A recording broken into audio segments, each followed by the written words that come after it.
चलिए लाइव आ जाइए, लाइव आइए। जो भी है वो आ जाइए, आ जाइए, लाइव में आ जाइए। अब वॉइस जा रही है या नहीं जा रही है? 2% है जो ज्वाइन हुए हैं और लाइव जो है अब स्टार्ट हो रही है। चलिए जो भी ज्वाइन है उससे रिक्वेस्ट है कि ज्वाइन हो जाइए। थोड़ा मैं शेड्यूल जो हूँ थोड़ा सा तैयार कर रहा हूँ। चलिए मैं दिख रहा हूँ या नहीं दिख रहा हूँ?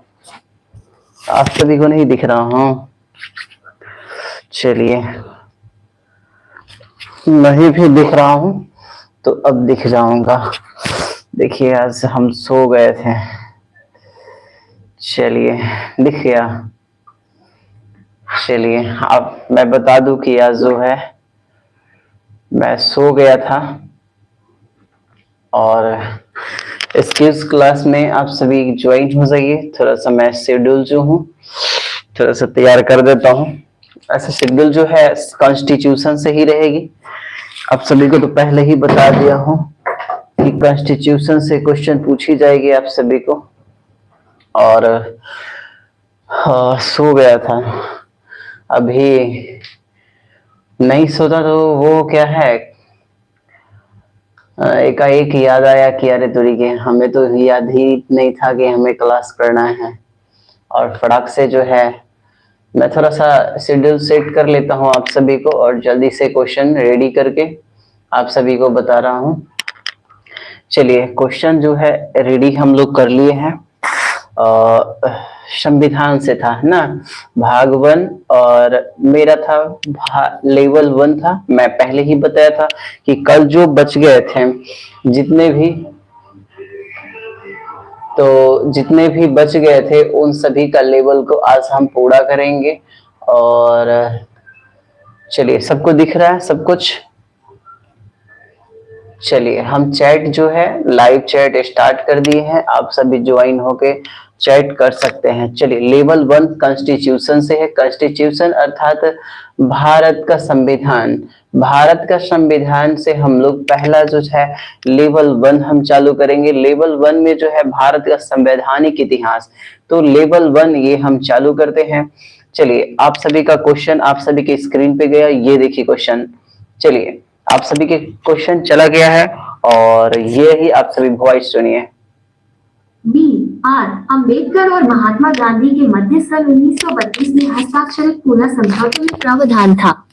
ऑप्शन ए भारत के लिए डोमिनियन स्थिति बनाए जाने का। ऑप्शन बी मुसलमानों के लिए पृथक निर्वाचन क्षेत्र का। ऑप्शन सी निम्न वर्गों के लिए पृथक निर्वाचन क्षेत्र का। ऑप्शन डी निम्न वर्गों के लिए आरक्षण सहित संयुक्त निर्वाचन क्षेत्र का। चलिए आप सभी से रिक्वेस्ट है कि आप बताइएगा, आंसर बताइएगा। आप सभी आंसर बताइएगा। चलिए आप सभी का जो है मैं क्वेश्चन पूर्ण रूप से दे दिया हूं। अब आप सभी आंसर जो है टाइप कर सकते हैं और आप सभी का जो है आंसर का लाइव चैट स्टार्टिंग है। शर्मिला रुदल भाई ऑप्शन ए, रुदल भाई ऑप्शन ए, शर्मिला यानी कि काजल ऑप्शन बी। तो आप सभी का ऑप्शन ए स्टार्ट होता है, लेकिन मैं बता दूं कि आज आप लोगों ने गलत मारा है और आपका आंसर होने जा रहा है option number D. Correct answer व्याख्या पूना पैक्ट अथवा पूना समझौता भीमराव अंबेडकर एवं महात्मा गांधी के मध्य पुणे की यरवदा सेंट्रल जेल में 24 सितंबर 1932 को हुआ था। अंग्रेज सरकार ने इस समझौते को सांप्रदायिक अधिनियम या कम्युनल अवार्ड में संशोधन के रूप में अनुमति प्रदान की। समझौते में दलित वर्ग के लिए पृथक निर्वाचक मंडल को त्याग दिया गया, लेकिन दलित वर्ग के लिए आरक्षित सीटों की संख्या प्रांतीय विधानमंडलों में 71 से बढ़ाकर 147 और केंद्रीय विधायिका में कुल सीटों की 18% कर दी गई। चलिए आप सभी ने सुना, आप सभी का आंसर जो है मैंने बोल दिया और इसमें बताया कि पूना पैक्ट अथवा पूना समझौता भीमराव अंबेडकर एवं महात्मा गांधी के मध्य पुणे की यरवदा सेंट्रल जेल में 24 सितंबर 1932 को हुआ था। अंग्रेज सरकार ने इस समझौते को संप्रदाय अधिकार कम्युनल एवार्ड में संशोधन के रूप में अनुमति प्रदान की। समझौते में दलित वर्ग के लिए पृथक निर्वाचक मंडल को त्याग दिया, लेकिन दलित वर्ग के लिए आरक्षित सीटों की संख्या विधानमंडल में 71 से बढ़ाकर 147 और केंद्रीय विधायिका में कुल सीटों की 18% कर दी गई। चलिए नेक्स्ट क्वेश्चन आप सभी के सामने है। चलिए क्वेश्चन आप सभी को, वह कौन सा अधिनियम था जिसने भारत में सत्ता ब्रिटिश ईस्ट इंडिया कंपनी से ब्रिटिश क्राउन में स्थानांतरित की थी? ऑप्शन ए भारत सरकार अधिनियम 1833, ऑप्शन बी भारत सरकार अधिनियम 1935, ऑप्शन सी भारत सरकार अधिनियम 1947, ऑप्शन डी भारत सरकार अधिनियम 1858। एकदम सही मारे हैं काजल, आपका जो है ऑप्शन। व्याख्या, अगस्त 1858 में ब्रिटिश संसद ने एक अधिनियम पारित किया जिसके तहत भारत का शासन ईस्ट इंडिया कंपनी से छीनकर क्राउन महारानी को दे दिया। इस समय विक्टोरिया ब्रिटेन की महारानी थी। इस एक्ट को भारत सरकार अधिनियम 1858 की संज्ञा दी गई। एकदम करेक्ट आंसर है आप सभी का। Can't displease the will of the reconnected, Rudal भाई। चलिए आगे हम लोग चलते हैं नेक्स्ट। निम्नलिखित में से किस अधिनियम द्वारा भारत के गवर्नर जनरल को अध्यादेश जारी करने की शक्ति प्रदान की गई? Option A charter act 1833, option B भारतीय परिषद अधिनियम 1861, ऑप्शन सी भारतीय परिषद अधिनियम 1892, ऑप्शन डी भारतीय परिषद अधिनियम 1909। बताइएगा आप सभी आंसर। बताया कि निम्नलिखित में से किस अधिनियम द्वारा भारत के गवर्नर जनरल को अध्यादेश जारी करने की शक्ति प्रदान की गई? चार्टर एक्ट 1833, भारतीय परिषद अधिनियम 1861, भारतीय परिषद अधिनियम 1862, भारतीय परिषद अधिनियम 1909। बताइएगा आप सभी। 3 नंबर क्वेश्चन है। शर्मिला, डी काजल,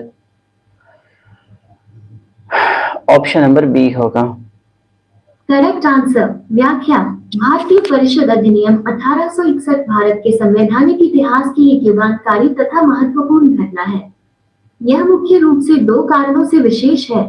एक तो ये कि इसने गवर्नर जनरल को अपनी विस्तारित परिषद में भारतीय जनता के प्रतिनिधियों को नामजद करके उन्हें विधायी कार्य से संबद्ध करने का अधिकार प्रदान किया, तथा दूसरा ये कि इसने गवर्नर जनरल की परिषद की विधायी शक्तियों का विकेंद्रीकरण कर दिया, जिससे बंबई और मद्रास की सरकारों को भी विधायी शक्ति प्रदान की गई। चलिए आप सभी ने सुना भारतीय परिषद अधिनियम 1861, ठीक है, इसका आंसर करेक्ट आंसर होगा। Next question. ये सिद्धांत कि स्वतंत्र भारत के लिए नए संविधान को तैयार करना मुख्यतः, यद्यपि अकेले नहीं, खुद स्वयं भारतीयों की जिम्मेवारी होनी चाहिए, पहली बार निम्नलिखित में से किस एक में स्वीकार किया गया था?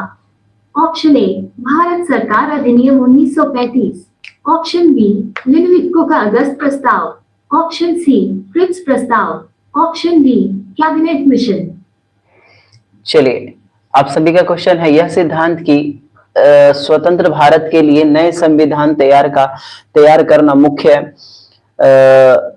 यद्यपि अकेले नहीं, खुद स्वयं भारतीय की जिम्मेदारी होनी चाहिए, पहली बार निम्नलिखित में से किस एक पर स्वीकार किया गया था? भारत सरकार अधिनियम 1935, लिनथिल्गो का अगस्त प्रस्ताव, क्रिप्स प्रस्ताव, कैबिनेट मिशन। चलिए 4 नंबर का आप सभी बोलेंगे। रुदल भाई, बी एकदम करेक्ट आंसर है आप सभी का, सही है। देखिए कह रहा है सही उत्तर अगस्त वायसराय, यानी कि सही उत्तर जो है अगस्त वायसराय लिथुगो का प्रस्ताव है। यह सिद्धांत की स्वतंत्र भारत के लिए एक नए संविधान का निर्माण मुख्य रूप से होना चाहिए, हालांकि पूरी तरह से नहीं, भारतीयों के जिम्मेदार होनी चाहिए। यह पहली बार वायसराय लिथुगो के प्रस्ताव में स्वीकार किया गया था। यह 8 अगस्त 1940 को बनाया गया था। इसने एक सलाहकार युद्ध परिषद की स्थापना के अलावा वायसराय की कार्यकारी परिषद के विस्तार की भी पेशकश की। हालांकि कांग्रेस पार्टी ने प्रस्ताव को अस्वीकार कर दिया क्योंकि इसने प्रभुत्व का दर्जा प्रदान किया। चले, प्रिंस गेमिंग, संघर्ष जारी रखिए। धन्यवाद गेमिंग सर। संघर्ष जारी है। चलिए नेक्स्ट क्वेश्चन, 5 नंबर आप सभी के पास गया। 5 नंबर क्वेश्चन का आंसर बोलेंगे आप सभी।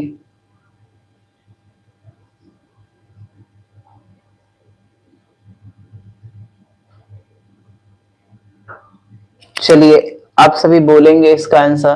कह रहा है रेगुलेटिंग एक्ट पारित किया गया था, बताइएगा। ये तो आप सभी बता सकते हैं।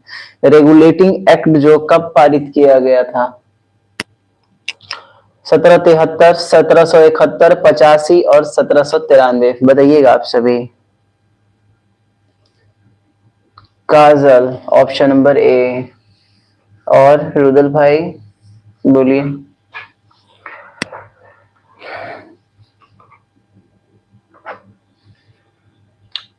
चलिए मैं बता दूं, रेगुलेटिंग एक्ट जो है 1773 में ही पारित किया गया था। कब किया गया था? 1773 में। रेगुलेटिंग एक्ट का उद्देश्य भारत में ईस्ट इंडिया कंपनी की गतिविधियों को ब्रिटिश सरकार की निगरानी में लाना था। इसके अतिरिक्त कंपनी की संचालन समिति में आमूलचूल परिवर्तन करना था। कंपनी के राजनीति एक अस्तित्व को स्वीकार कर उसके व्यापारिक ढांचे को राजनीतिक कार्यों के संचालन योग्य बनाने में भी इसका उद्देश्य था। इस अधिनियम को 1773 में ब्रिटिश संसद ने पास किया था तथा 1774 ईस्वी में इसे लागू किया गया था। देखिए पारित किया कह रहा है, रेगुलेटिंग एक्ट पारित किया गया तो 1773 में, तो ये जो है इस अधिनियम को जो है ब्रिटिश संसद ने पास किया था, तो पास किया, लेकिन लागू पूर्ण रूप से 1774 में किया था। ठीक है, चलिए नेक्स्ट क्वेश्चन। भारत के गवर्नर जनरल को किस एक्ट के द्वारा अपनी समिति के निर्णय को स्वीकार करने का अधिकार मिला है? ऑप्शन नंबर ए 1773 का रेगुलेटिंग एक्ट, 1784 का पिट इंडिया एक्ट, 1786 का अमेंडमेंट एक्ट और 1813 का चार्टर एक्ट, बताइएगा आप सभी का ऑप्शन है, आंसर बताइएगा। 6 नंबर क्वेश्चन है कॉन्स्टिट्यूशन। 4 क्वेश्चन और बच गए कॉन्स्टिट्यूशन से। चलिए बताइए, वॉइस जा रही है ना? हो हम चेक कर ले क्या वॉइस? मुझे तो वॉइस पता ही नहीं है। 1773, 1771, 50 एकदम सही है। रुदल भाई ऑप्शन नंबर डी, काजल ऑप्शन नंबर सी, और कोई है हो? चलिए जो है या ना है, और सब तो देखते हैं केवल मुंह, क्योंकि उनको मालूम रहेगा वो तो वही तो जवाब देंगे। मैं तो पहले ही बताया हूं कि आप सभी गलत भी जवाब दीजिए, आप सब गलत भी जवाब दे सकते हैं। गलत इसमें क्या जा रहा है भाई?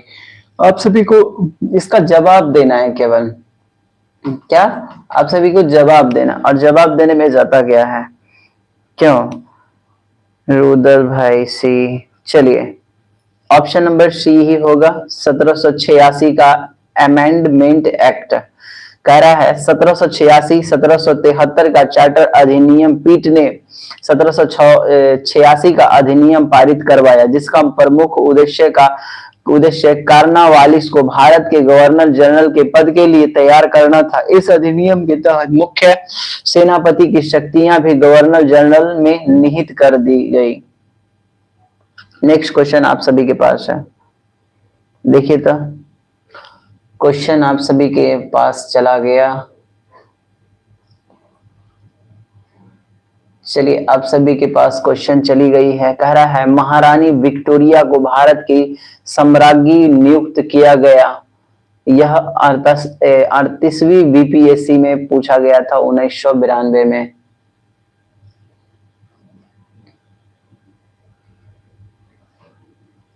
बताइएगा आप सभी।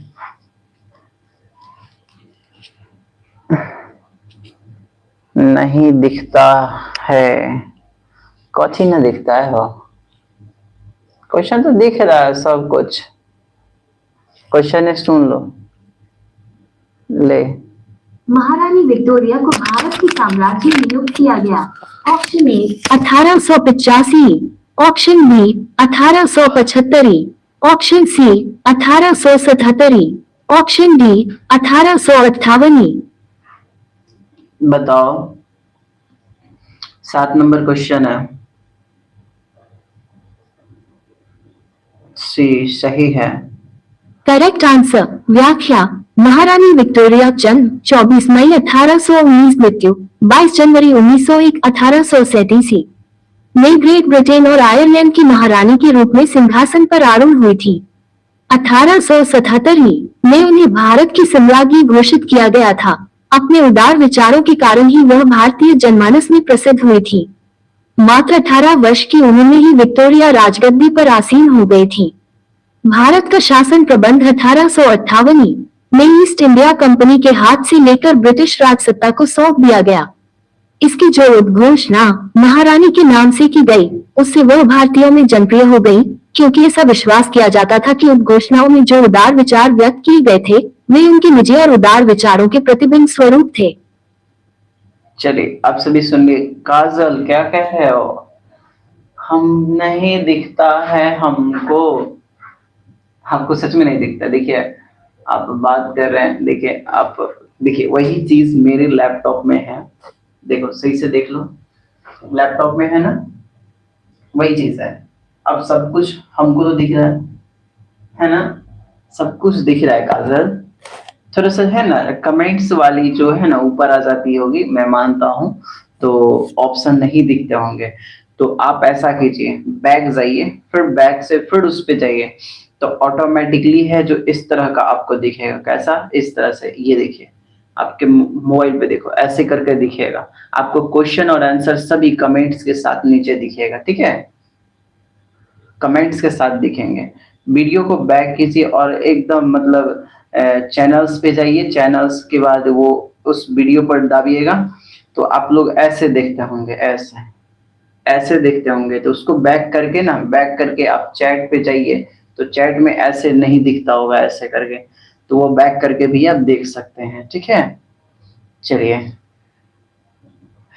हाँ ऐसे में तो सच में नहीं दिखता है, तो ऐसे करिए ना, बैक करो और डायरेक्टली है जो डायरेक्ट ऐसे करके देखो, लिंक से जाओ, लिंक से मैंने जो लिंक भेजा उससे जाओ, ऐसे करके, ठीक है? मैं तो लैपटॉप पे भी आप सभी को दिखा दिया ना, दिखाया? हाँ ठीक है, लिंक से चाहिए, कोई दिक्कत? चलो आगे बढ़ता हूँ। साम्राज्य विक्टोरिया ने 1858 की घोषणा में भारतीयों को बहुत सी चीजें दिए जाने का आश्वासन दिया था। निम्न आश्वासनों में से कौन सा ब्रिटिश शासन ने पूरा किया था? ऑप्शन ए, रियासतों को हड़पने की नीति समाप्त कर दी जाएगी। ऑप्शन बी, देशी रजवाड़ों की यथास्थिति बनाए रखी जाएगी। ऑप्शन सी, भारतीय व यूरोपियन सभी प्रजा को समान व्यवहार मिलेगा। ऑप्शन डी, भारतीयों के सामाजिक व धार्मिक विश्वासों में कोई हस्तक्षेप नहीं होगा। चलिए आंसर बताइएगा आप सभी। 8 नंबर क्वेश्चन है, 8 नंबर क्वेश्चन है, बताइएगा। Sharmila, option number D. Kajal बोलिएगा।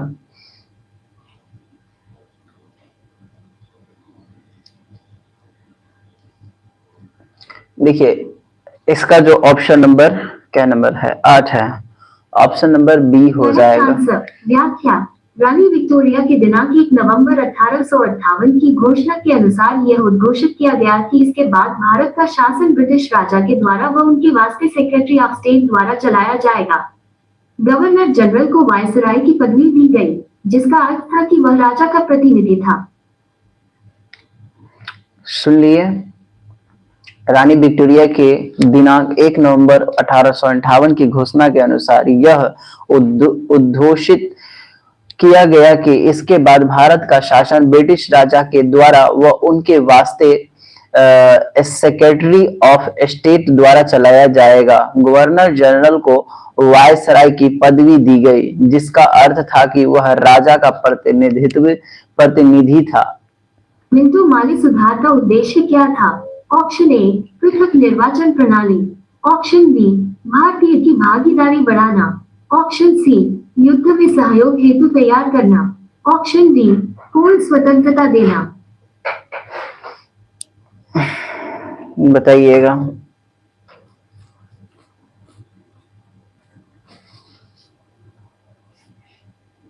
क्वेश्चन आप सभी को मिल गया है।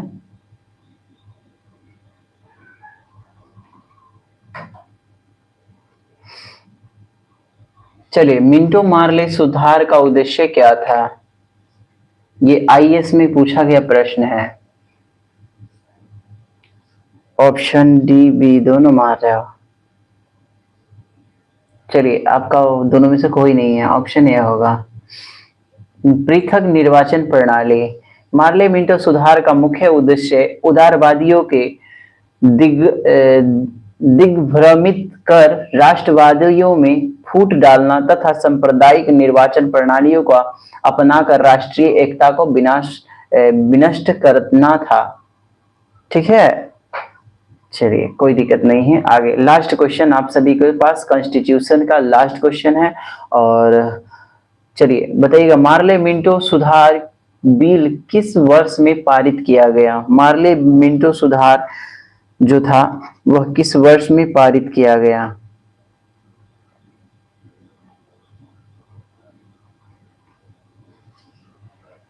चलिए 1905, 1909, 1911, 1920 बताइएगा आप सभी।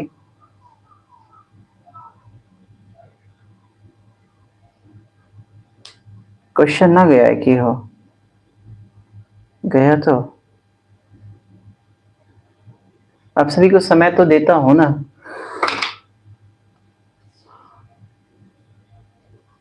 हो भोले बाबा,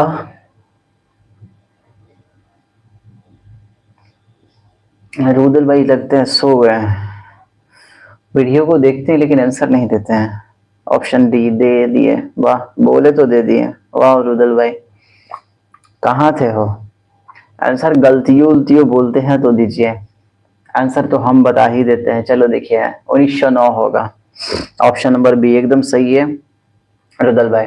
मार्ले मिंटो सुधार बिल जो किस वर्ष पारित हुई? तो 1909 में। भारत परिषद अधिनियम 1909 या मार्ले मिंटो सुधार, भारत परिषद अधिनियम 1909 को मार्ले मिंटो सुधार के नाम से भी जाना जाता है, क्योंकि इस समय मार्ले भारत का सचिव एवं लॉर्ड मिंटो वायसराय थे। इन्हीं दोनों के नाम पर इन्हें मार्ले मिंटो सुधार की संज्ञा दी गई। चलिए 10 का 10 जो है हम लोगों ने कॉन्स्टिट्यूशन में पूरा पढ़ लिया है और आप सभी को मैंने पूरा का पूरा बता दिया। और अगला जो सब्जेक्ट है वह है अर्थशास्त्र, इकोनॉमिक्स। क्या है? अर्थशास्त्र, इकोनॉमिक्स। अब हम लोग इकोनॉमिक्स में चलेंगे। इकोनॉमिक्स भाग 1 है और भारतीय अर्थव्यवस्था के महत्वपूर्ण पहलू, उसमें लेवल 1 चलेंगे। चलिएगा, इसमें आप सभी भी बता सकते हैं क्योंकि ये तो पैसा वाला है, जिसमें पैसा का खेल है। क्या वाला है? चलिए वॉइस तो सही है क्या? चलिए क्वेश्चन बोलो, भारतीय अर्थव्यवस्था कैसी है? पूंजीवादी अर्थव्यवस्था, साम्यवादी, स्वतंत्र, मिश्रित। भारतीय अर्थव्यवस्था कैसी है? चलिए जल्दी से बताइएगा, भारतीय अर्थव्यवस्था कैसी है? भारतीय अर्थव्यवस्था कैसी है बताइएगा।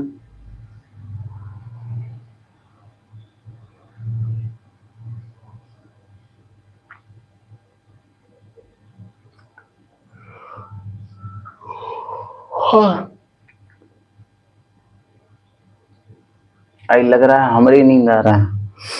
रुदल भाई ऑप्शन है, शर्मिला ऑप्शन है, भारतीय अर्थव्यवस्था पूर्ण मिश्रित अर्थव्यवस्था है। कौन सी है? मिश्रित है। देखिए, ऐसी अर्थव्यवस्था जिसमें निजी एवं सार्वजनिक दोनों क्षेत्र विद्यमान होते हैं मिश्रित अर्थव्यवस्था कहलाती है। भारतीय अर्थव्यवस्था मिश्रित अर्थव्यवस्था है, इसका एक प्रमुख उदाहरण है। ठीक है, चलिए नेक्स्ट क्वेश्चन आप सभी के पास गया। देखिए तो मिश्रित अर्थव्यवस्था से क्या अभिप्राय है? अभी तुरंत हम बताए थे।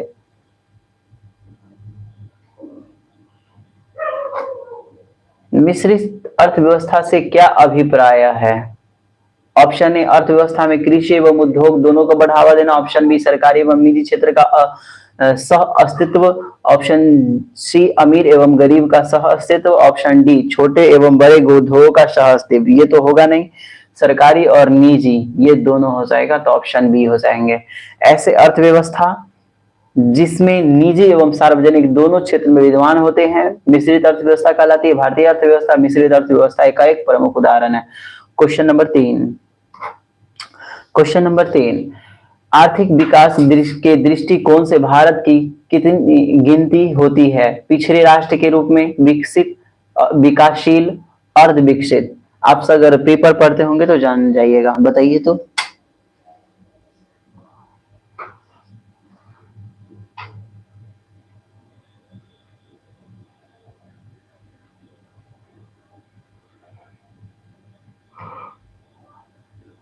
जय Shri Ram.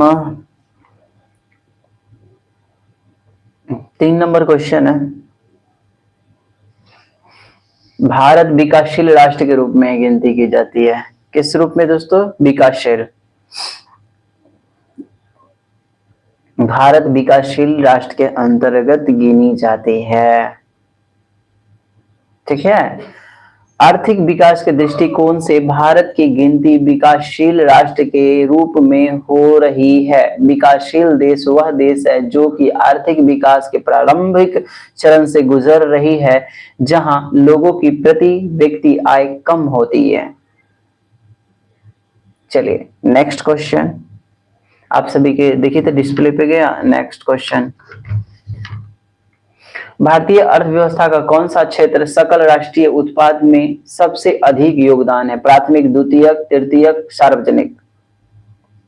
4 number question,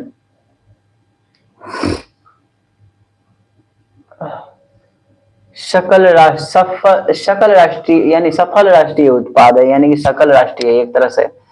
option number C एकदम सही है, काजल का। काजल फिर तो मैं बी सी कर रही हूँ कोई बात नहीं, सी होगा। भारतीय अर्थव्यवस्था में सेवा क्षेत्र का सकल घरेलू उत्पाद में सर्वाधिक योगदान है। सर्वाधिक समीक्षा 2019-20 के अनुसार वर्तमान कीमतों पर सकल मूल्यवर्धन GAV में कृषि एवं संबद्ध क्षेत्र, उद्योग क्षेत्र तथा सेवा क्षेत्र का योगदान क्रमशः 16.5%, 29.6% तथा 55% है। नेक्स्ट क्वेश्चन 5 नंबर कह रहा है, बंद अर्थव्यवस्था वह अर्थव्यवस्था है जिसमें, बंद अर्थव्यवस्था किसे कहते हैं? ऑप्शन नंबर ए, मुद्रास्फीति पूर्णतया नियंत्रित होती है। ऑप्शन बी, घाटे की वित्त व्यवस्था होती है। ऑप्शन सी, केवल निर्यात। ऑप्शन डी, न तो निर्यात और न आयात। चलिए नाम से ही स्पष्ट है तो आप सब भी बोल सकते हैं। बंद अर्थव्यवस्था, आपको घर में बंद कर दिया जाएगा तो न ले सकते हैं न दे सकते हैं। तो चलिए आप सभी को एक बता दिए हैं, हिंट्स में बोल दीजिए।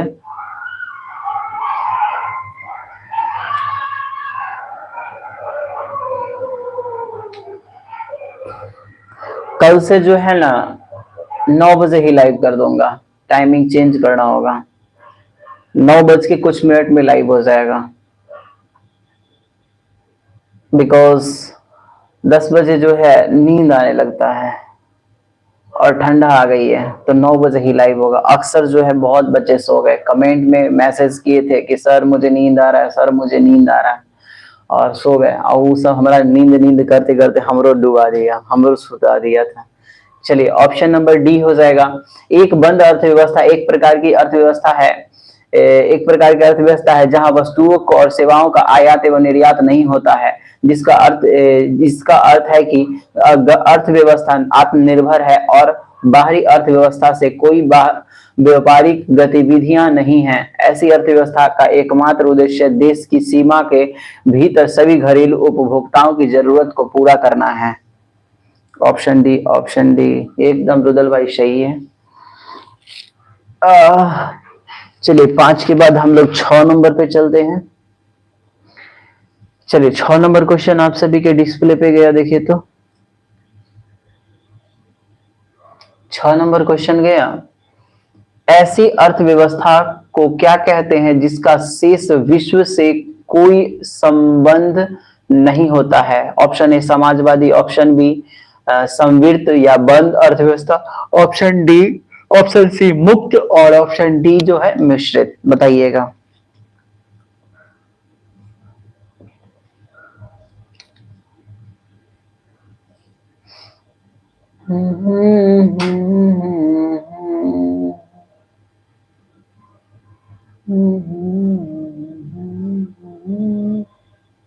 बताइएगा आप सभी।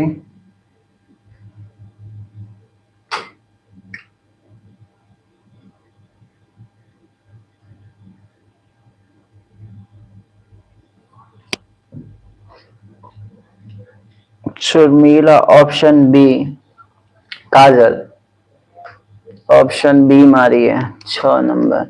रुदल भाई एकदम सही है, बंद अर्थव्यवस्था।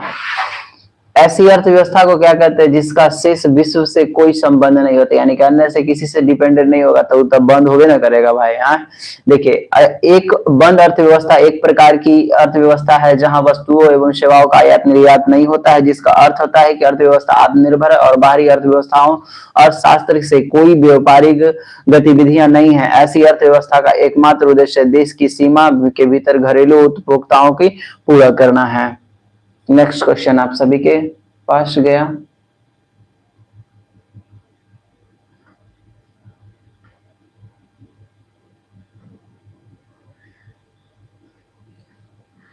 काठ के कलेजा बनवाला हो पापा। चलिए क्वेश्चन है, हटो सुना देता हूं। सत्य होगा कि भारत को परिभाषित किया जाए। ऑप्शन ए एक खाद्य की कमी वाली अर्थव्यवस्था के रूप में, ऑप्शन बी एक श्रम आधिक्य वाली अर्थव्यवस्था के रूप में, ऑप्शन सी एक व्यापार आधिक्य वाली अर्थव्यवस्था के रूप में, ऑप्शन डी एक पूंजी आधिक्य वाली अर्थव्यवस्था के रूप में। चलिए 7 नंबर का ऑप्शन नंबर बी हो जाएगा। रुदल भाई सही मारे हैं। Correct answer. व्याख्या, भारत में जनसंख्या की अधिकता के कारण ही इसे एक श्रम आधिक्य वाली अर्थव्यवस्था के रूप में परिभाषित किया जाता है। चलिए नेक्स्ट क्वेश्चन। किसी देश का आर्थिक विकास निर्भर करता है। ऑप्शन ए प्राकृतिक संसाधन, ऑप्शन बी पूंजी निर्माण, ऑप्शन सी बाजार का आकार, ऑप्शन डी उपर्युक्त सभी। मैं बता दूं कि किसी भी देश के आर्थिक विकास का जो निर्भर करता है वह प्राकृतिक संसाधन पर कि आपके पास कितना है नहीं है। ऑप्शन पूंजी भी निर्भर करता है और बाजार का आकार या आकृति जो है पता करता है। ये सारा का सारा जो ऑप्शन हो जाएगा, ये सारा का सारा होगा। अर्थात इसका आंसर बता दीजिएगा आप सभी। हम तो हिंट्स दे ही दिए हैं, आप सब भी थोड़ा मोड़ा बता दीजिए।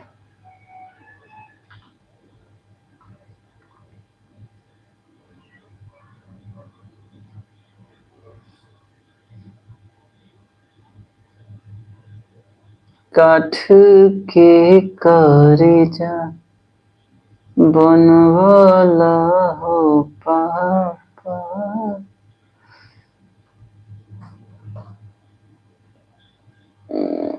चलिए बताइएगा आप सभी। ऑप्शन डी एकदम सही है। Correct answer. व्याख्या, किसी देश का आर्थिक विकास विकास के 4 पहिए पर निर्भर करता है। सुनिए 9वां नंबर क्वेश्चन। वैश्वीकरण ग्लोबलाइजेशन का अर्थ है। ऑप्शन ए अर्थव्यवस्था का एकीकरण, ऑप्शन बी वित्तीय बाजार का एकीकरण, ऑप्शन सी घरेलू अर्थव्यवस्था का वैश्विक अर्थव्यवस्था के साथ एकीकरण, ऑप्शन डी अर्थव्यवस्था के विभिन्न खंडों का एकीकरण।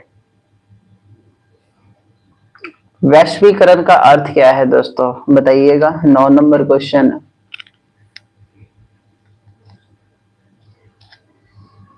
वैश्वीकरण का अर्थ क्या है? शर्मिला शी क्या मारे हो? काजल बी डी। चलिए मैं मारू सी होगा। आंसर व्याख्या। वैश्वीकरण का शाब्दिक अर्थ स्थानीय या क्षेत्रीय वस्तुओं या घटनाओं के विश्व स्तर पर रूपांतरण की प्रक्रिया है।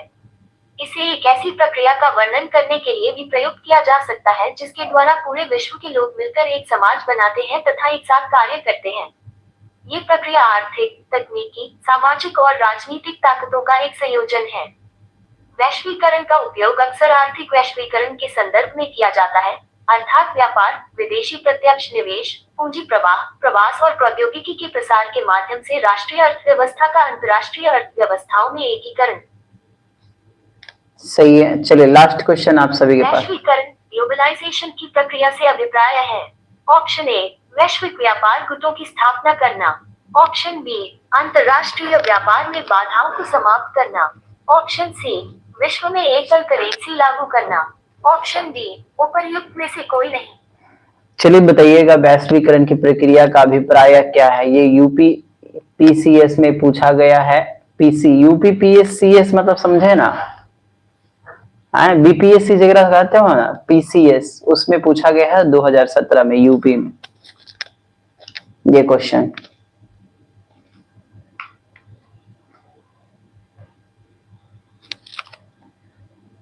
चलिए बताइएगा आप सभी।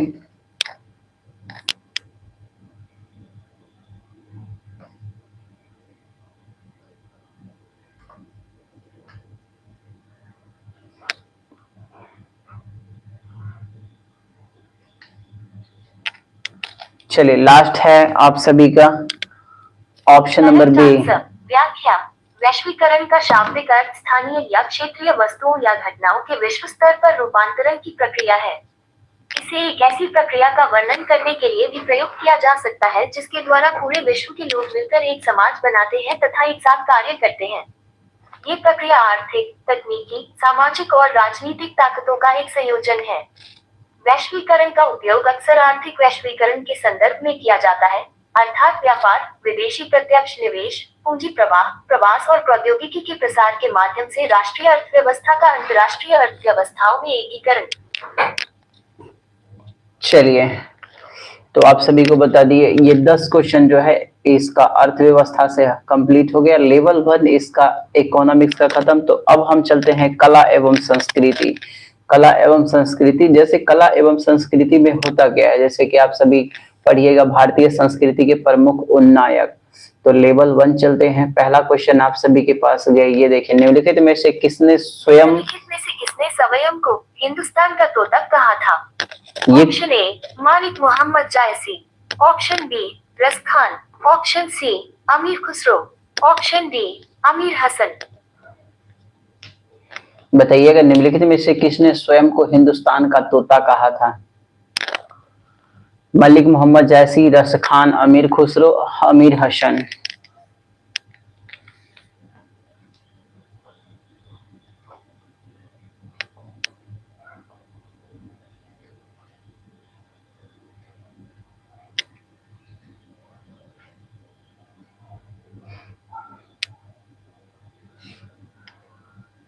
चलिए रुदल भाई शी एकदम सही है, अमीर खुसरो। नई फारसी काव्य शैली सबक ए हिंदी या हिंदुस्तान शैली के जन्मदाता अमीर खुसरो को स्वयं को तूती ए हिंद अथवा हिंदुस्तान का तोता कहता था। नेक्स्ट क्वेश्चन, अमीर खुसरो का जन्म स्थान कहाँ है? पटियाली, कासगंज, कन्नौज, लखनऊ।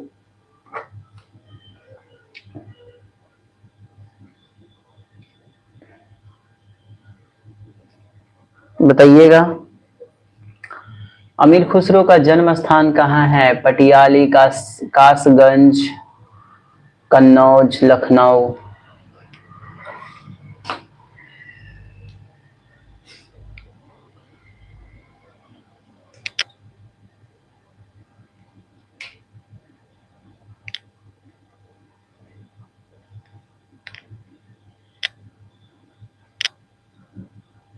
नहीं बताइएगा, आंसर होगा ए पटियाली। अबुल हसन यमीनुद्दीन अमीर खुसरो 1262 से 1324 का जन्म पटियाली कासगंज उत्तर कासगंज पटियाली कासगंज उत्तर प्रदेश में भारत में हुआ था। वे 14वीं सदी के लगभग दिल्ली के निकट रहने वाले एक प्रमुख कवि, शायर, गायक और संगीतकार थे। उनका परिवार कई पीढ़ियों से राजदरबार में संबंधित था। कह रहा है प्रथम स्वयं अमीर खुसरो ने 7 सुल्तानों का शासन देखा था। प्रथम अमीर खुसरो प्रथम मुस्लिम कवि थे जिन्होंने हिंदी शब्दों का खुलकर प्रयोग किया। प्रथम वह पहले व्यक्ति थे जिन्होंने हिंदी, हिंदवी और फारसी में एक शब्द एक साथ लिखा। Next question 3 number. अमीर खुसरो किसके शिष्य थे? सैफुद्दीन, महमूद, निजामुद्दीन औलिया और असदुल्लाह बेग, मोइनुद्दीन चिश्ती।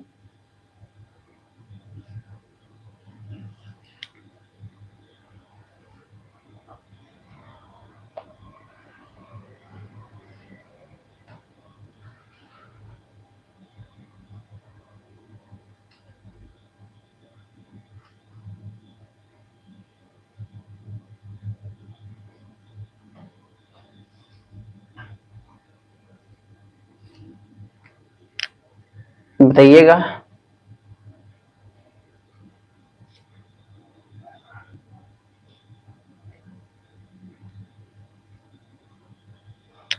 मैं आंसर बताऊं? रुदल भाई श्री।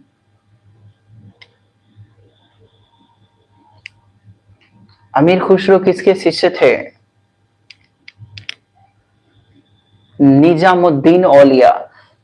8 बरस की उम्र में वे प्रसिद्ध सूफी हजरत निजामुद्दीन औलिया के शिष्य बने। 16 से 17 वर्ष की उम्र में वे अमीरों के घर शायरी पढ़ने लगे थे। Next question. अमीर खुसरो का वास्तविक नाम क्या था? अमीर खुसरो का वास्तविक नाम क्या था? मोहम्मद हसन, मोहम्मद हुसैन, मोहम्मद खुसरो, मोहम्मद खान।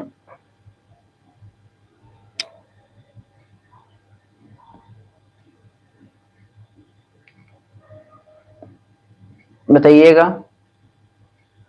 मैं बताता हूं। मोहम्मद हसन।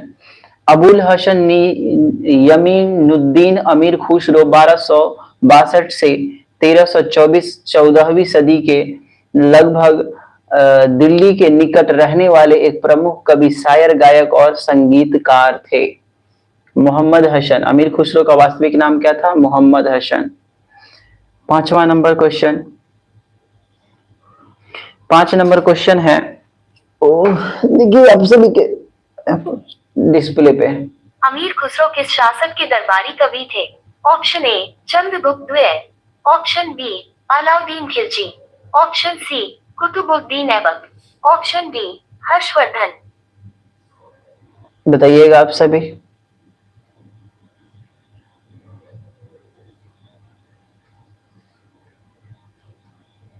अमीर खुसरो किस शासक के दरबारी कवि थे?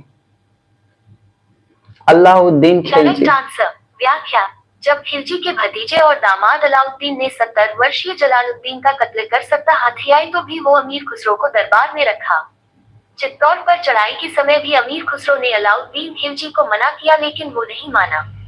इसके बाद मलिक काफूर ने अलाउद्दीन खिलजी से सत्ता हथियाई और मुबारक शाह ने मलिक काफूर से।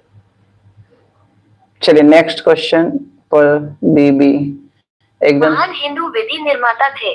Option A Kapil, option B Kautilya, option C Manu, option D Vatsyayan. बताइएगा महान हिंदू विधि निर्माता कौन थे? महान हिंदू विधि निर्माता कौन थे? कपिल, कौटिल्य, मनु, वात्स्यायन। आप सभी के डिस्प्ले पे बताइएगा।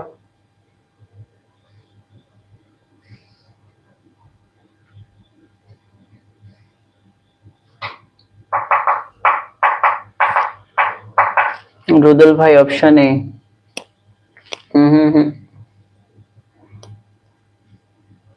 Option B. ऑप्शन सी होगा मनु। Correct answer.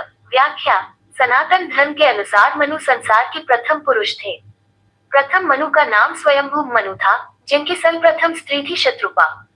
ये स्वयंभू अर्थात स्वयं उत्पन्न, बिना माता पिता के उत्पन्न होने के कारण ही स्वयंभू कहलाए। इन्हीं प्रथम पुरुष और प्रथम स्त्री की संतानों से संसार के समस्त जनों की उत्पत्ति हुई। मनु की संतान होने के कारण वे मानव या मनुष्य कहलाए। स्वयंभू मनु को आदि भी कहा जाता है। आदि का अर्थ होता है प्रारंभ। Next question. भारत में सूफी समुदाय का संस्थापक किसे माना जाता है? ऑप्शन ए Qutbuddin Bakhtiyar Kaki, option B Nizamuddin Auliya, option C Moinuddin Chishti, option D Nasiruddin Mahmud. Bharat में सूफी समुदाय का संस्थापक किसे माना गया? कुतुबुद्दीन बख्तियार काफी, निजामुद्दीन औलिया, मोइनुद्दीन चिश्ती, नसीरुद्दीन महमूद। बताइएगा आप सभी आंसर।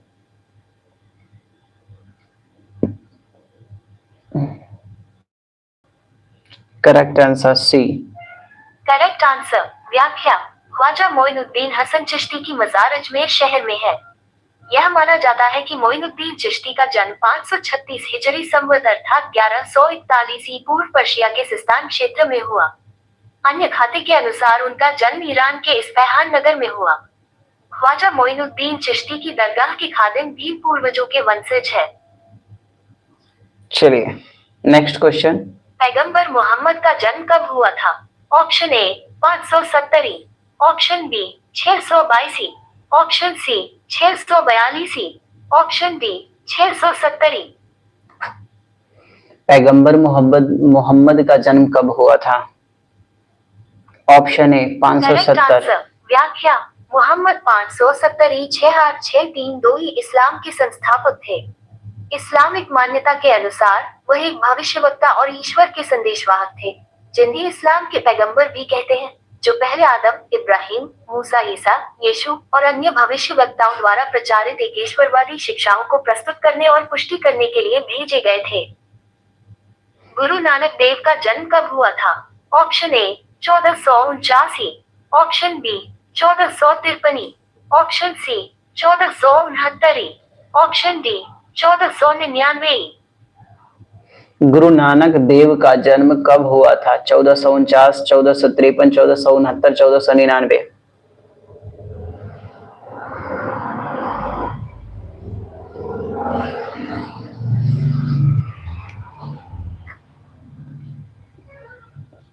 एकदम सही है, 1469। व्याख्या। नानक कार्तिक पूर्णिमा 1469 22 सितंबर 1539 सिखों की प्रथम आदि गुरु हैं। इनके अनुयायी इन्हें नानक देव जी, बाबा नानक और नानकशाह नामों से संबोधित करते हैं। नानक अपने व्यक्तित्व में दार्शनिक, योगी, गृहस्थ, धर्म सुधारक, समाज सुधारक, कवि, देशभक्त और विश्वबंधु सभी के गुण समेटे हुए थे। चलिए नेक्स्ट क्वेश्चन। चैतन्य ने शिक्षा दी। ऑप्शन ए भक्ति की, ऑप्शन बी ज्ञान की, ऑप्शन सी वैराग्य की, ऑप्शन डी सूफी मत की। चैतन्य ने शिक्षा किसकी दी थी? भक्ति, ज्ञान, वैराग्य, सूफी। चैतन्य नाम से ही स्पष्ट है भक्ति के। Correct answer. व्याख्या। चैतन्य महाप्रभु 18 फरवरी 1486 -1534 वैष्णव धर्म के भक्ति योग के परम प्रचारक एवं भक्तिकाल के प्रमुख कवियों में से एक है।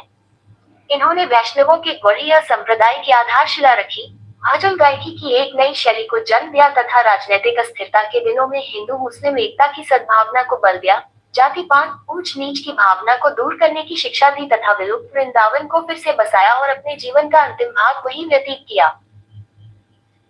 चलिए आज का ये भी कला एवं संस्कृति का 10 क्वेश्चन हो गया है और अब हम लोग चलेंगे नेक्स्ट क्वेश्चन की ओर। और नेक्स्ट टॉपिक जो है खेल से संबंधित है, उसमें खेल से संबंधित 10 क्वेश्चन है, उसको देखते हैं। पहला, विभिन्न देशों के राष्ट्रीय खेल, ये आप सभी बता सकते हैं।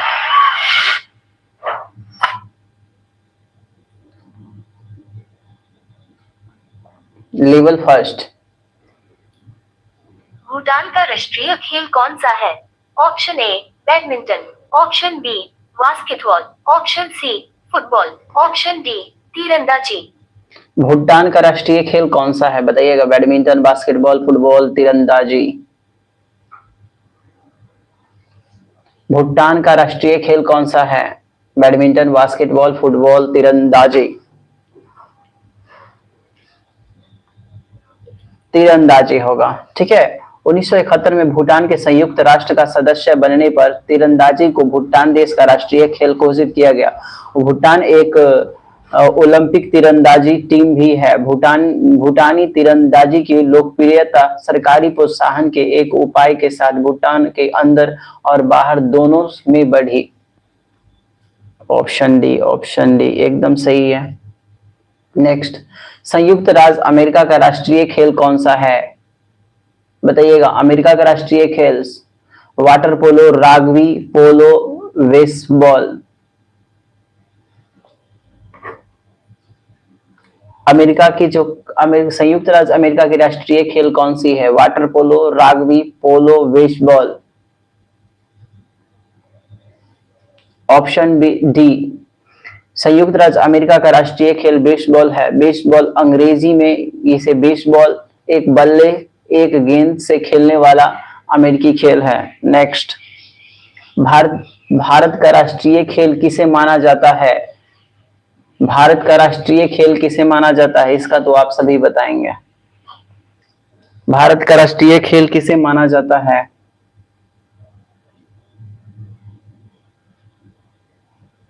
भारत का राष्ट्रीय खेल किसे माना जाता है?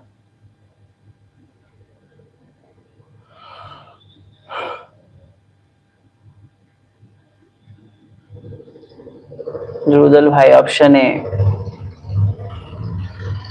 काजल ऑप्शन ए,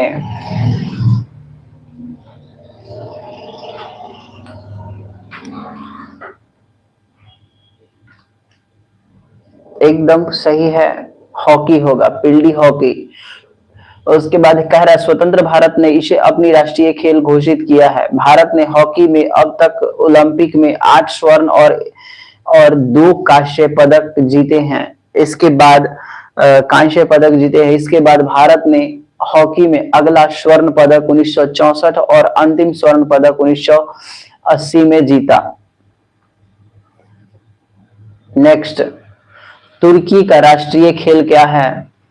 घुड़दौड़, कुश्ती, हैंडबॉल, बास्केटबॉल। तुर्की का राष्ट्रीय खेल क्या है? तुर्की का राष्ट्रीय खेल क्या है बताइएगा? घुड़दौड़, कुश्ती, हैंडबॉल, बास्केटबॉल।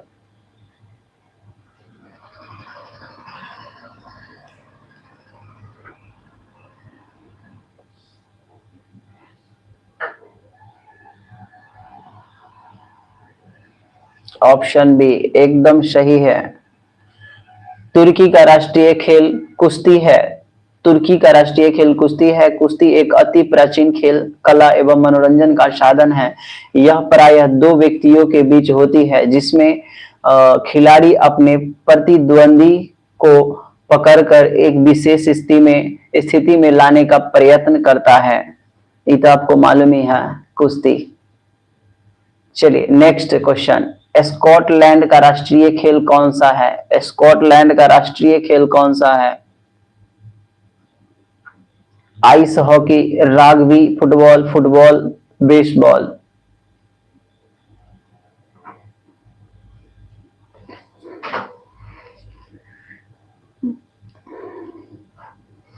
ऑप्शन बी हो जाएगा, rugby football.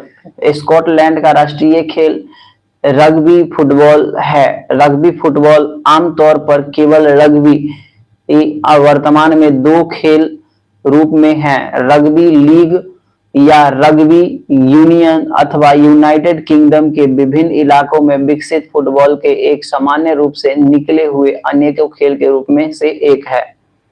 Next question 6 number question है, भारत का सबसे लोकप्रिय खेल कौन सा है? Volleyball, cricket, trekking, baseball. Bharat का सबसे लोकप्रिय खेल कौन सा है? भारत का सबसे लोकप्रिय खेल कौन सा है?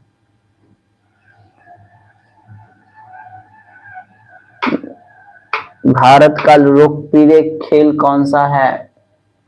Volleyball, cricket, trekking, baseball.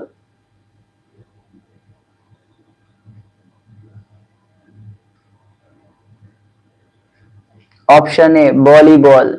Nepal का राष्ट्रीय खेल वॉलीबॉल है। सॉरी, भारत का बोला गया था। सॉरी, नेपाल का सबसे लोकप्रिय खेल कौन सा है? भारत का लोकप्रिय तो अलग हो जाएगा। नेपाल का लोकप्रिय खेल कौन सा है? वॉलीबॉल। नेपाल का राष्ट्रीय खेल वॉलीबॉल है। वॉलीबॉल को नेपाल का राष्ट्रीय खेल 23 मई 2017 को घोषित किया गया था। 23 मई 2017 से पहले नेपाल का राष्ट्रीय खेल डांडी बियो हुआ करता था। डांडी बियो नाम का यह खेल ज्यादातर नेपाल के ग्रामीण क्षेत्रों में ही खेला जाता है। सॉरी, वहां पे भारत बोला गया था, इसलिए कोई दिक्कत नहीं। चलिए 7 नंबर क्वेश्चन, बुल फाइटिंग किस देश का राष्ट्रीय खेल है? बुल फाइटिंग किस देश का राष्ट्रीय खेल है? आप सभी भी रील्स में देखते होंगे bull fighting. Spain, Canada, Scotland, Japan. बहुत का तो होता है कि कपड़ा उपड़ा फाड़ उड़ देता है ना, हो ना है ऐसा में कपड़े उपड़े फाड़ उड़ देता है, रगेद के मारता है। बहुत होता है कि सिंह से सिंह को पकड़ लेता है, ससुरा छोड़बे नहीं करता है। हमारा के भाई एक कदम उठा कर बिक देगा, क्या नहीं बिक देता है। चलिए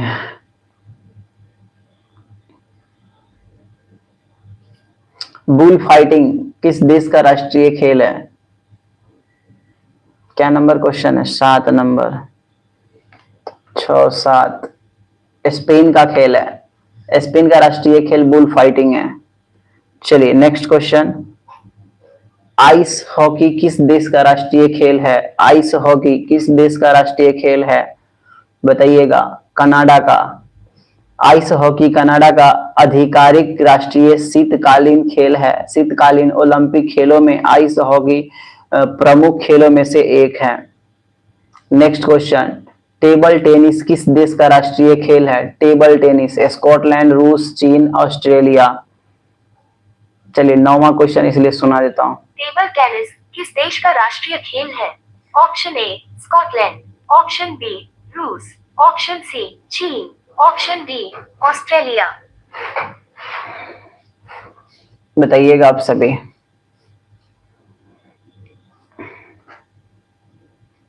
टेबल टेनिस करेक्ट आंसर। व्याख्या, चीन ने औपचारिक रूप से एक राष्ट्रीय खेल नहीं घोषित किया है, बल्कि लोकप्रियता टेबल टेनिस के आधार पर जिसे राष्ट्रीय खेल कहा जाता है।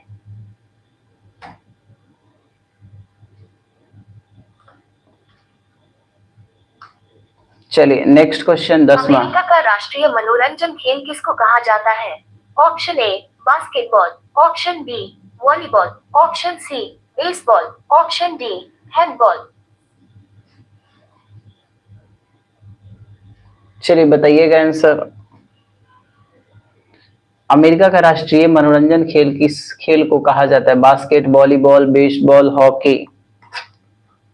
रुदल भाई option C. Kajal option A. एकदम ऑप्शन सी। व्याख्या, संयुक्त राज्य अमेरिका का राष्ट्रीय खेल बेसबॉल है। बेसबॉल अंग्रेजी बेसबॉल एक बल्ले एवं गेंद से खेले जाने वाला अमेरिकी खेल है।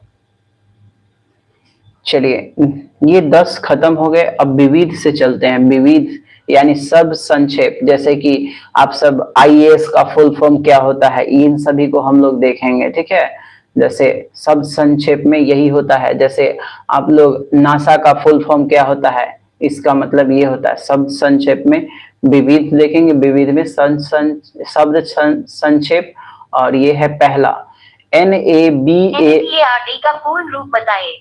Option A national bank for agriculture and resource development, option B national bank for agriculture and rural development, option C national bank for Asian research development, option D national bank for agri related development.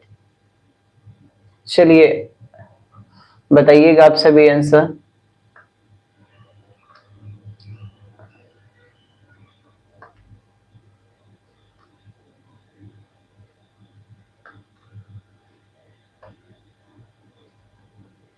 बताइएगा answer.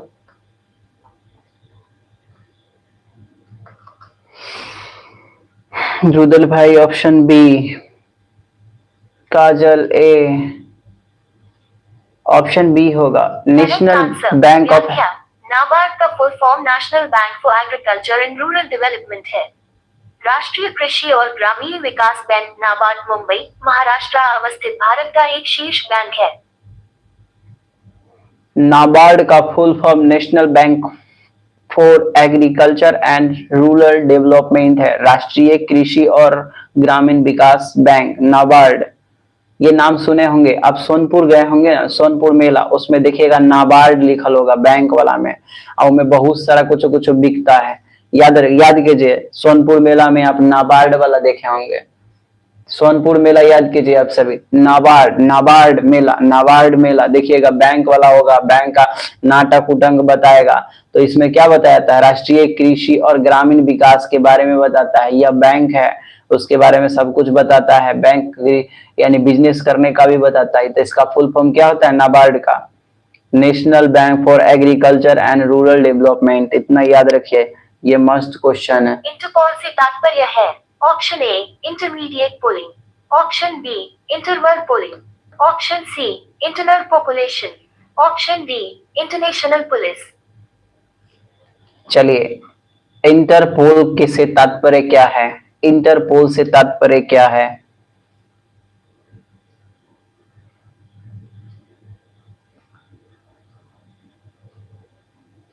Interpole से तात्पर्य क्या है बताइएगा।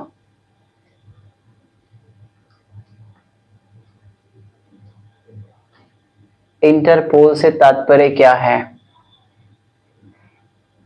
Option 2 number question है ना, international police. Correct answer. व्याख्या, अंतरराष्ट्रीय आपराधिक पुलिस संगठन, जिसे आमतौर पर इंटरपोल के नाम से भी जाना जाता है, एक अंतरराष्ट्रीय संगठन है जो दुनिया भर में पुलिस सहयोग और अपराध नियंत्रण की सुविधा प्रदान करता है। इसका मुख्यालय लियोन, फ्रांस में है।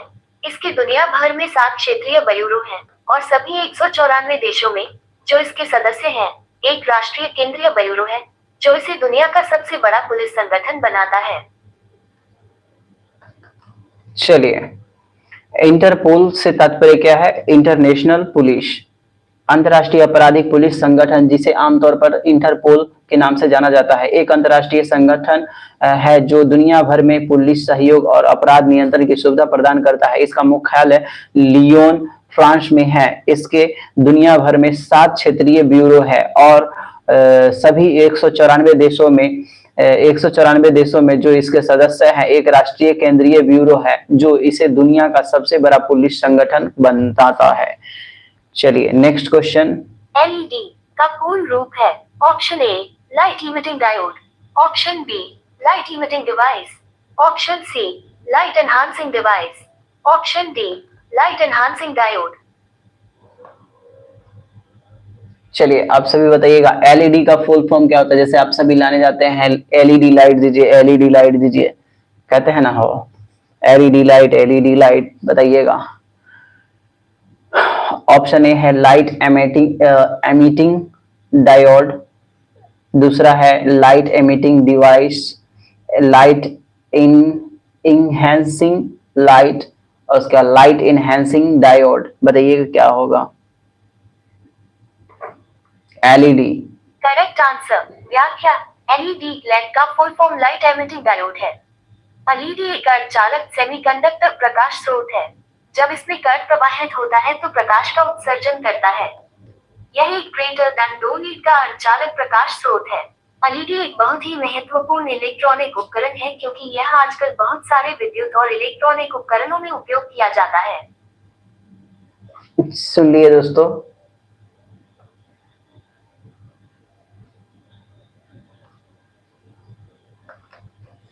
चलिए नेक्स्ट क्वेश्चन। शब्द संक्षेप एसएमएस का अर्थ है option A speed mail service, option B swift mail system, option C short messaging service, option D इनमें से कोई नहीं। बताइएगा एसएमएस का जो है फुल फॉर्म क्या होगा। आप सभी एसएमएस खूब करते हैं, पता कीजिए एसएमएस का फुल फॉर्म क्या होता है। चलिए आप सभी जल्दी जल्दी बताइएगा एसएमएस का फुल फॉर्म क्या होता है। एसएमएस का फुल फॉर्म क्या होता है।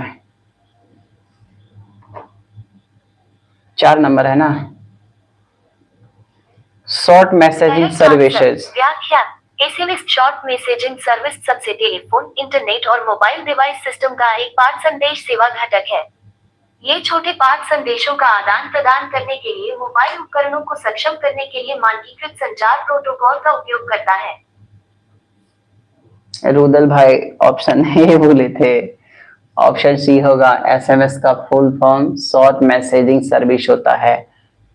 यह television, internet, mobile device system का एक पाठ संदेश सेवा घटक है।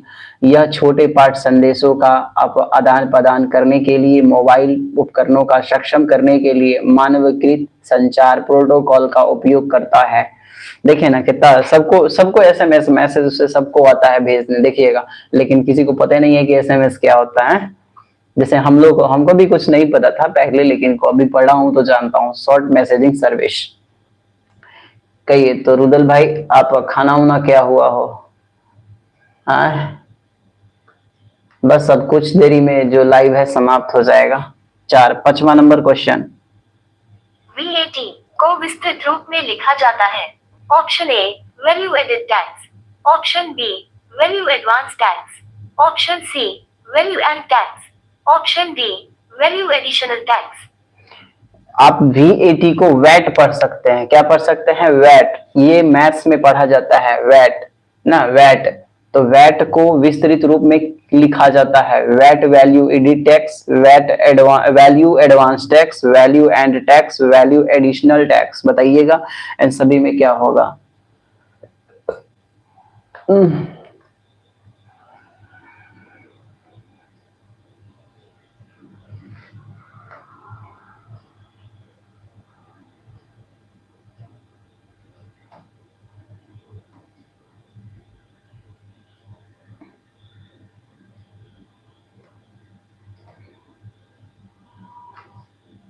चलिए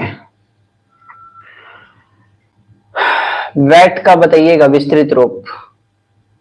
5वां ऑप्शन है एकदम। आंसर व्याख्या मूल्य वर्धित कर अंग्रेजी वैल्यू एडेड टैक्स, वैट संक्षेप में वित्त या वस्तु और सेवा कर अंग्रेजी goods and services tax, GST एक उपभोग कर सीटी टैक्स किसी भी मूल्य पर जो एक उत्पाद में जोड़ी जाती है। सुन लिए।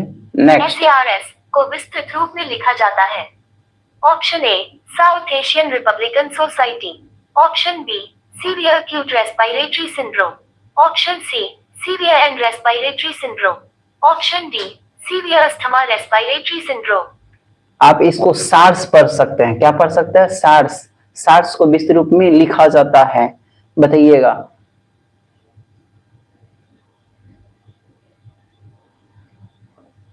मैं बताऊं? करेक्ट आंसर व्याख्या severe acute respiratory syndrome SARS zoonotic मूल का एक वायरल श्वसन रोग है जो 2000 के दशक के प्रारंभ में severe acute respiratory syndrome corona virus SARS CoV या सार्स-कोवी-1 के कारण सामने आया था, जो सार्स कोरोना वायरस प्रजातियों का पहला पहचाना गया तनाव है। गंभीर तीव्र श्वसन सिंड्रोम संबंधी कोरोना वायरस सार्स-कोव। सुन लिए ना, सार्स सीवियर एक्यूट एस्पायरेटरी सिंड्रोम है। चलिए नेक्स्ट क्वेश्चन आप सभी के सामने। आरबीआई का विस्तारित रूप है। Option A rural bank of India, option B reserve bank of India, option C registrar of banks in India, option D rural bank institute.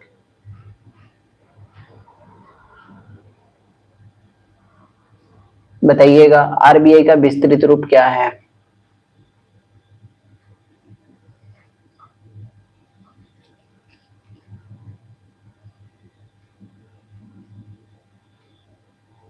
सबको आता है, ये एकदम सही है। बी होगा, reserve correct bank of answer. India. व्याख्या। भारतीय reserve bank reserve bank of India Bharat का केंद्रीय बैंक है। ये भारत के सभी बैंकों का संचालक है। रिजर्व बैंक भारत की अर्थव्यवस्था को नियंत्रित करता है। DOS का पूर्ण रूप क्या है? Option A direct operating system, option B dual operating system, option C disk operating system, option D dial up operating system. DOS का पूर्ण रूप क्या है? Direct operating system, dual operating system, disk operating system, dial up operating system, बताइएगा। 7 का B. ठीक है, 8 का बोलिए रुदल भाई। 8 का बोलिएगा, डॉस का पूर्ण रूप क्या है? काजल सो गई क्या?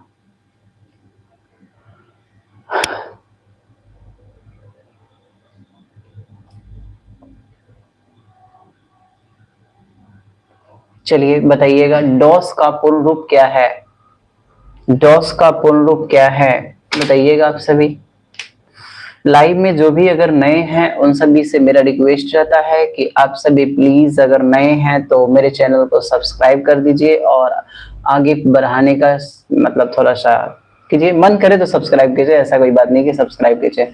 आप अपने दोस्तों में ये चीज शेयर कीजिए कि रात में प्रतिदिन जो है लाइव आते हैं और कंपटीशन यानी कि क्यूज क्लास होती है, क्यूज में आप सभी भाग लीजिए, दोस्तों से शेयर कीजिए। बस ऐसी शेयर से तो आगे बढ़ता है और इससे क्यूज से कोई खड़ा भी थोड़ी होती है। चलिए, नहीं काजल नहीं सोई हो, चलो बहुत अच्छा, ऑप्शन सी।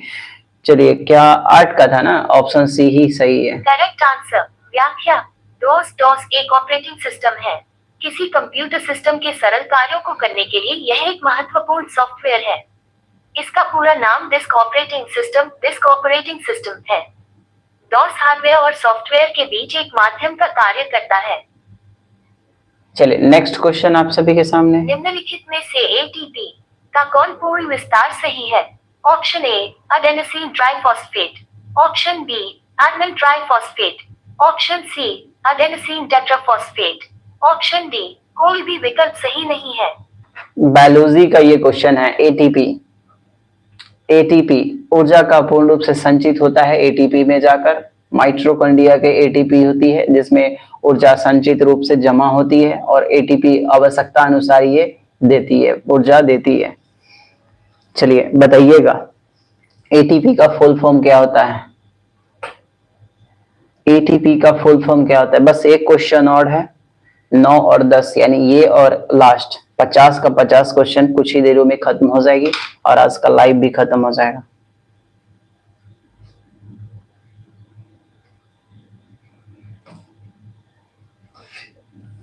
आपको नींद आ रहा है? अरे नहीं हो, आप जब हमको कहे थे ना कि लाइव कर दे तो उस वक्त हमको नींद आ चुका था, क्योंकि हम 9 बजे वाला क्लास किए कहाँ है, 9 से 10 वाला क्लास हुआ कहाँ बायोलॉजी का। हमको जोरों की नींद आ गया, पता नहीं आज बहुत जोरों की नींद आ रहा था, इसीलिए क्लास का टाइमिंग जो है चेंज करने वाले हैं। क्यूज क्लास का टाइम चेंज होने वाला है, 9:30 होगा। क्यूज क्लास 9:30 होने वाला है।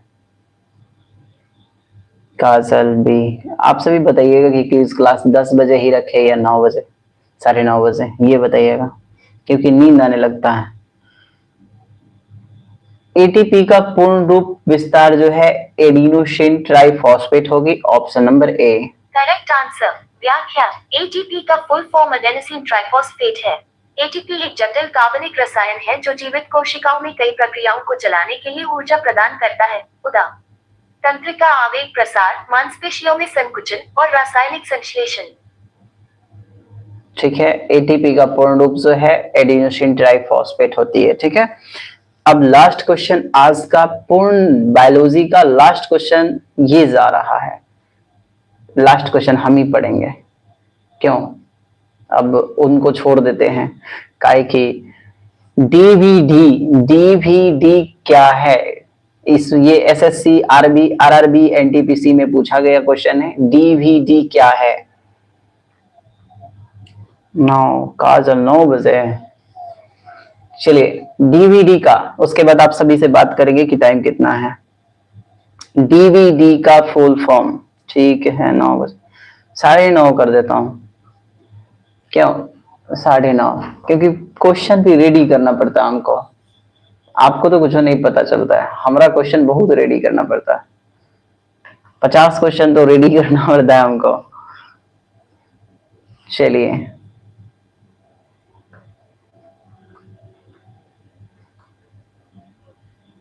चलिए बताइएगा डीवीडी का फुल फॉर्म क्या है। रुदल भाई 10 का बी क्या रुदल भाई, बीबी एकदम बीबी है, आपकी बीबी एकदम आ चुकी है और करेक्ट आंसर है आप सबका, आपका गलत नहीं है, एकदम सही है। तो रुदल भाई का आंसर सही है। काजल बताना।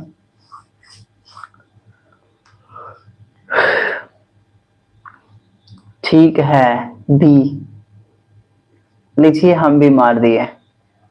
डिजिटल वर्सेटिल डिस्क, अंकीय चित्रीय चक्रिका या अनचिच डीवीडी, जिसे डिजिटल वर्सटाइल या वर्सटाइल डिस्क या डिजिटल वीडियो डिस्क के रूप में, डिजिटल वीडियो डिस्क जिसे हम लोग के रूप में जाना जाता है, एक optical disk storage media format है और इसे 1955 में सोनी, पैनासोनिक और सैमसंग द्वारा विकसित और आविष्कार किया गया।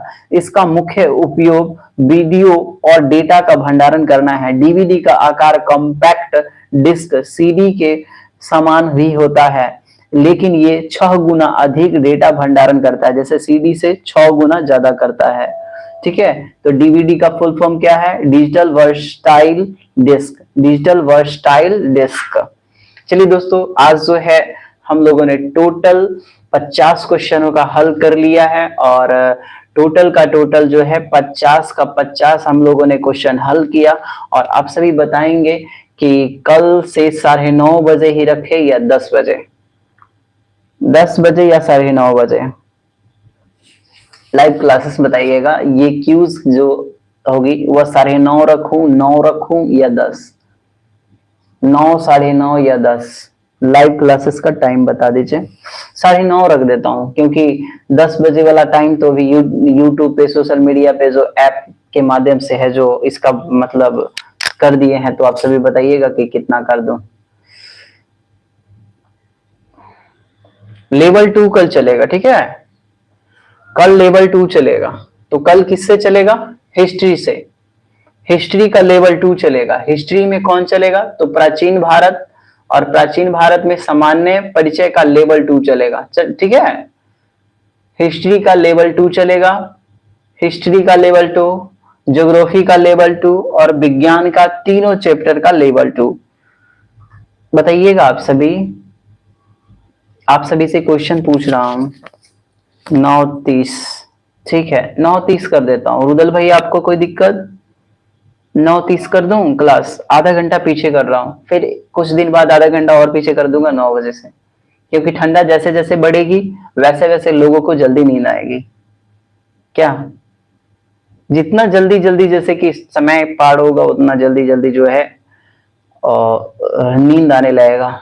नाइट जितना जल्दी होगी उतना जल्दी नींद आएगी, तो उस अनुसार से हम लोग भी टाइमिंग एडजस्ट कर लेंगे। क्या रुदल भाई लगते हैं 1, 2, 3, 4 वो टाइमिंग ही सेट कर रहे हैं, वे सोच रहे हैं कि कितने बजे कहूं। क्या रुदल भाई? खैर ठीक है, ठीक है, ये भी 9:30 बजे ठीक है, क्योंकि सभी जगह सोशल मीडिया पे मैंने 10 बजे कह दिया है, तो 9:30 बजे से स्टार्ट हो गया, आधा घंटा तो इधर उधर मतलब वो आधा क्वेश्चन पार रहेगा, तो आएगा, जो जुड़ना होगा वो जुड़ेगा, क्या जो देखा जाएगा। खैर कोई बात नहीं है, हम लोग 9:30 बजे से कल से लाइव जो है देखेंगे, क्योंकि नींद बहुत जल्दी आ रही है क्या, इसीलिए हम लोग 9:30 बजे से क्यूज क्लासेस स्टार्ट करेंगे और 10:30 बजे खत्म कर देंगे। क्या जितने बजे खत्म हो कर देंगे। फिलहाल है दोस्तों, आज का लाइव क्लासेस यहीं पे रहता है। काजल गुड नाइट, रुदल भाई गुड नाइट, एवरीवन जो देख रहे हैं ओ गुड नाइट। यानी कि देखिए बहुत ऐसे पर्सन है, 7-10% देखते हैं लेकिन उसमें से आंसर आप ही लोग देते हैं। मतलब अक्सर लोग जो खाली देख रहे हैं, सिर्फ देख रहे हैं कि कैसे पढ़ा रहे हैं, क्या कर रहे हैं, नहीं कर रहे हैं, कुछ को तो समझ भी नहीं आ रहा होगा कि भाई क्या हो रहा है, नहीं हो रहा है ना। बहुत को ऐसा होता है। खैर कोई बात नहीं है। चलिए आप सभी को गुड नाइट। अगले जो कल होगा लेवल 2, कल लेवल 2 चलेगा, इतिहास भूगोल और विज्ञान। इतिहास भूगोल और विज्ञान लेवल 2 चलेगा। लेवल 2 इतिहास भूगोल और विज्ञान, हिस्ट्री ज्योग्राफी और साइंस कल चलेंगे। दोस्तों आज का लाइव यहीं पे समाप्त करते हैं। Everyone good night, good night, सभी को गुड नाइट, सो जाइए। चलिए 9:30 बजे से क्लास क्यूज चालू करेंगे, कल से 9:30 से चालू करेंगे। चलिए